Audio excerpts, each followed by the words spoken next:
ইয়া রাসূলুল্লাহ, দুনিয়ার কোন কাফের মুশরিক বেঈমানেরাও আপনাকে অস্বীকার করে নাই, কোনদিন আপনার কথার মধ্যে কোনো সন্দেহ পোষণ করে নাই। ইয়া রাসূলুল্লাহ, আপনি আমার হাত ধরে বলতেছেন আপনি আমাকে ভালোবাসেন। ওই সাহাবী চোখের পানি রাখতে পারে নাই।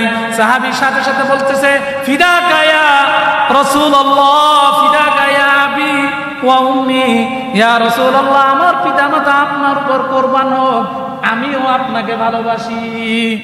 হুজুর সাল্লাল্লাহু আলাইহি সাল্লামের একজন খুব প্রিয় সাহাবী হযরত মুআজ ইবনে জাবাল রাদিয়াল্লাহু তাআলা। এই মুআজ ইবনে জাবাল রাদিয়াল্লাহু তাআলা আনহুরে নবীজি হাতে ধরছে, হাত দাও, এই হাতে ধরছে, ধরে বলতেছে ও মুআজ, আমি তোমাকে অনেক ভালোবাসি, আল্লাহর কসম মুআজ, আমি তোমাকে অনেক ভালোবাসি। ওই সাহাবী কেঁদে দিছে, ইয়া রাসূলুল্লাহ, দুনিয়ার কোন কাফের মুশরিক বেঈমানেরাও আপনাকে অস্বীকার করে নাই, কোনদিন আপনার কথার মধ্যে কোনো সন্দেহ পোষণ করে নাই। ইয়া রাসূলুল্লাহ, আপনি আমার হাত ধরে বলতেছেন আপনি আমাকে ভালোবাসেন। ওই সাহাবী চোখের পানি রাখতে পারে নাই।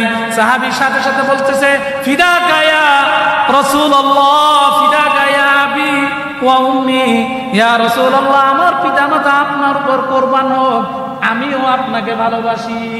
সুবহানাল্লাহ। এরপরে নবীজি বলেন ও মুআজ, আমি তোমাকে একটা আমল শিখাই দিই, তুমি প্রত্যেক নামাজের পরে এই দোয়া পড়ো, আল্লাহুম্মা ইন্নী আলা যিকরিকা ওয়া শুকরিকা ওয়া হুসনি ইবাদাতিক। অর্থ হলো হে আল্লাহ, আপনি আমাকে আল্লাহ জিকির করার তৌফিক দান করুক। সকলে বলে আমিন। হে আল্লাহ, আপনি আমাকে শুকরকারী বান্দা হিসাবে কবুল করেন। সকলে বলে আমিন।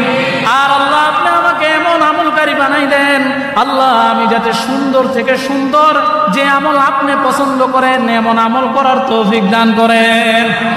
এই জন্য এই দোয়াটা শিখে নিব, শিখবো তো ইনশাআল্লাহ সবাই। এই দোয়া করতে হইব, আল্লাহ আমি যদি মুক্তি জাহান্নাম থেকে মুক্তি চাই, আল্লাহর দয়া চাই, আমার এই আমলগুলি করতে হবে। আল্লাহ আমাদেরকে শিখার তৌফিক দান করুক। সকলে বলে আমিন।